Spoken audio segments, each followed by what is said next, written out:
Que pouvons-nous penser de tout ce qui se passe autour de la RDC? La délégation américaine conduite par l'envoyé spécial pour l'Afrique du président américain Donald Trump,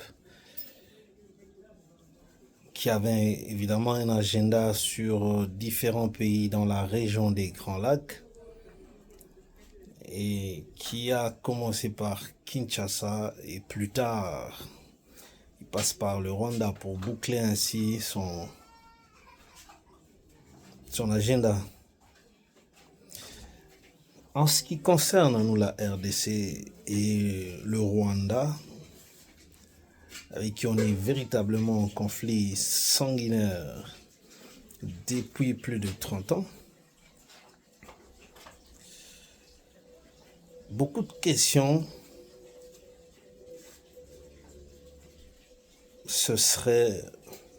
s'inviteraient autour de cette situation.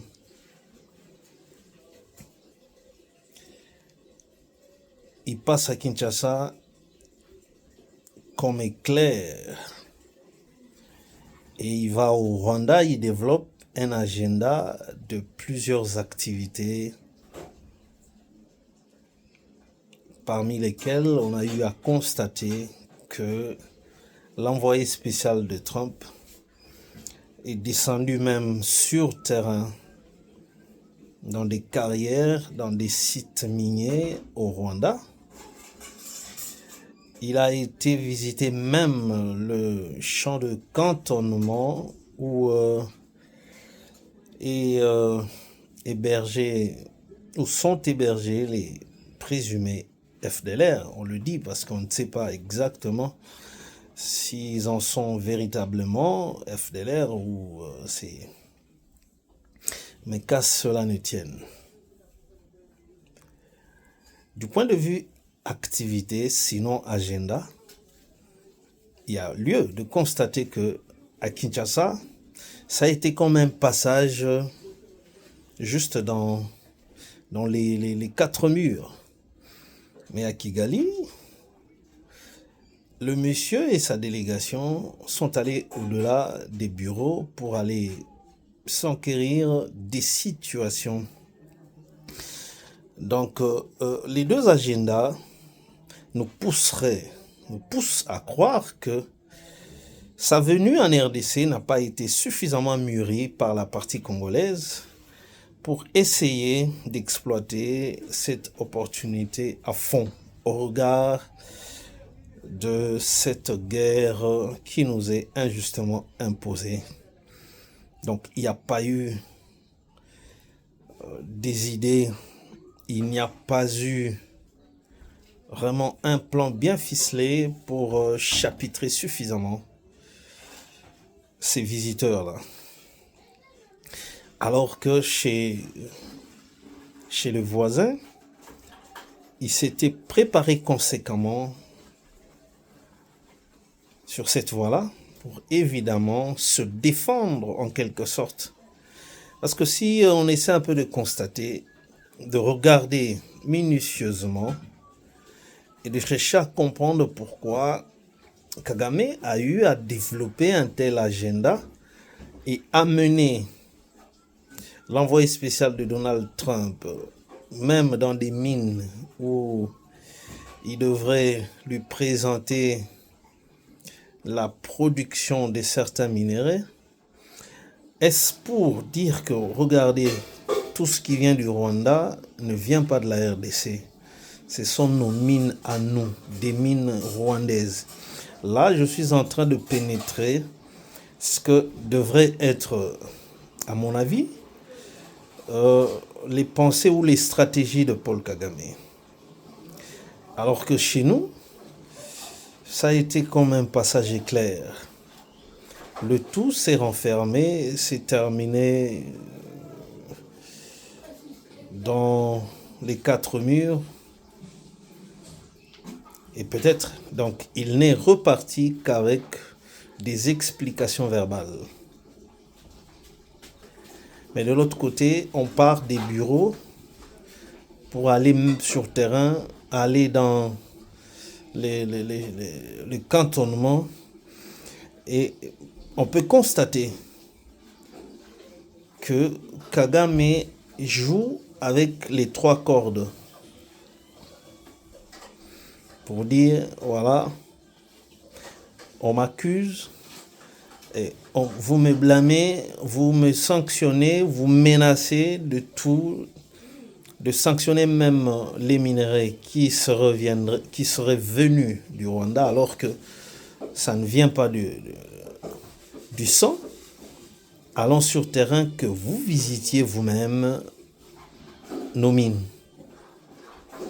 Il y a la cassitérite, et il y a lieu de croire que Kagame réfléchit comme cela. C'est pourquoi nous pensons qu'il faille un travail de fond.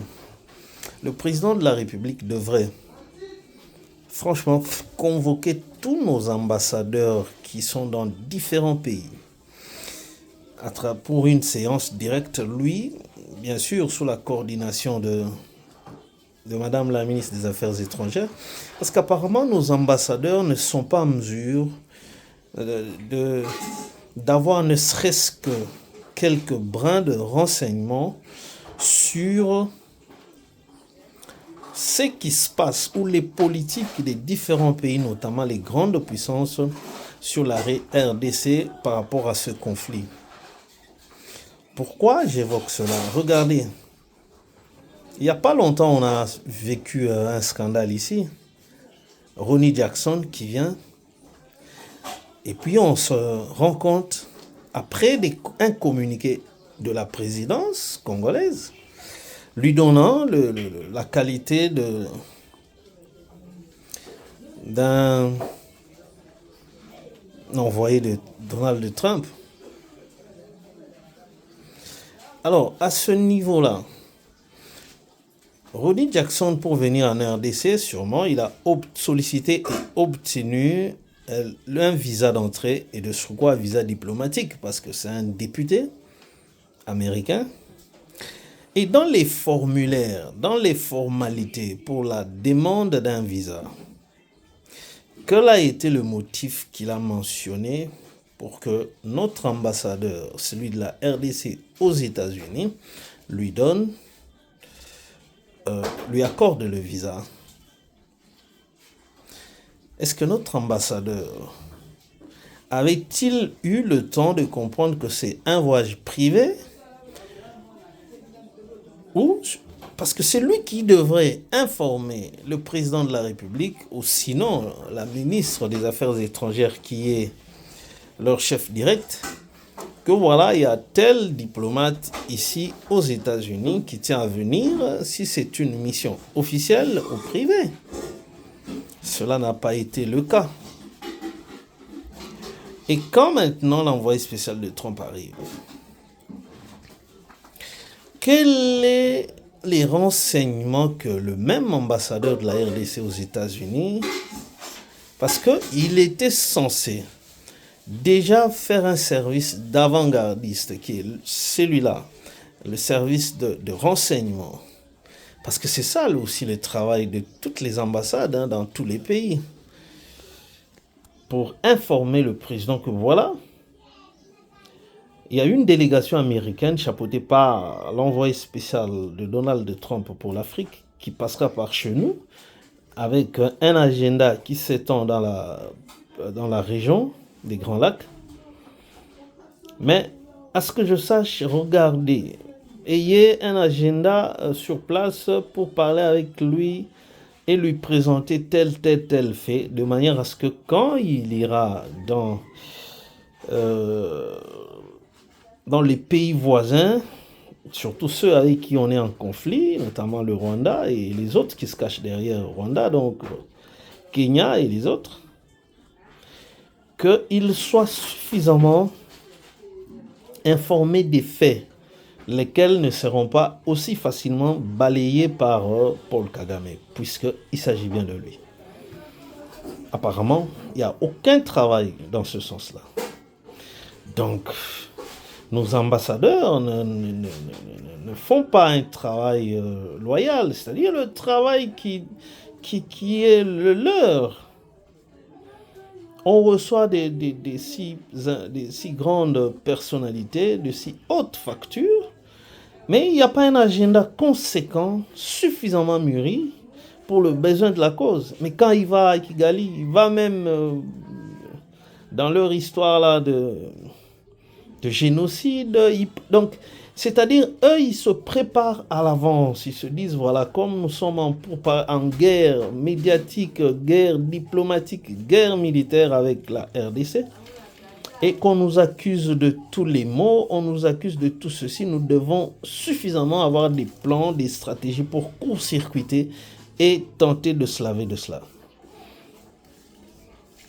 Voilà qu'ils amènent l'envoyé spécial de Donald Trump devant ce qu'on peut qualifier d'évidence. Et si maintenant en face, c'est-à-dire au niveau de la RDC, il n'y a rien eu de convaincant à part seulement les cris d'alarme. On nous a tués, on a déjà plus de 10 millions de morts, ainsi de suite.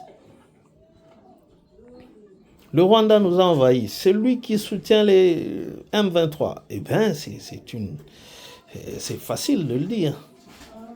Mais lui, de l'autre côté, il va lui faire visiter les champs de cantonnement, d'hébergement où il y a des FDLR qui ont été arrêtés sur le sol congolais. Et Kagame dira que c'est pourquoi moi, pour me mettre en sécurité, je dois jouer, me rassurer au-delà de mes frontières. Donc l'homme risquerait de retourner aux États-Unis avec quoi? Pour la RDC, avec du verbiage, mais pour le Rwanda, avec des échantillons. Je suis sûr et certain que il pouvait même prendre peut-être des kilos de tout ce qu'on va lui présenter comme minerai, extrait sur le champ en sa présence. Donc ça fait 30 ans que la RDC n'a jamais eu des stratégies pour faire face, contenir le même ennemi, le même acteur, Paul Kagame, qui agit par les mêmes méthodes, les mêmes stratégies, le même schéma, et il arrive toujours au même résultat.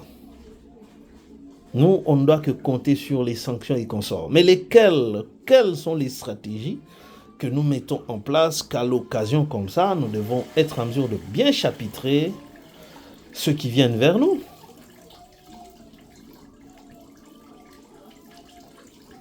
La machine peut nous échapper. Parce que les mêmes Occidentaux sont des gens qui, devant les intérêts, par moments, et certaines situations qui apparaissent comme des évidences, c'est-à-dire des réalités face à laquelle on ne sait pas se soustraire.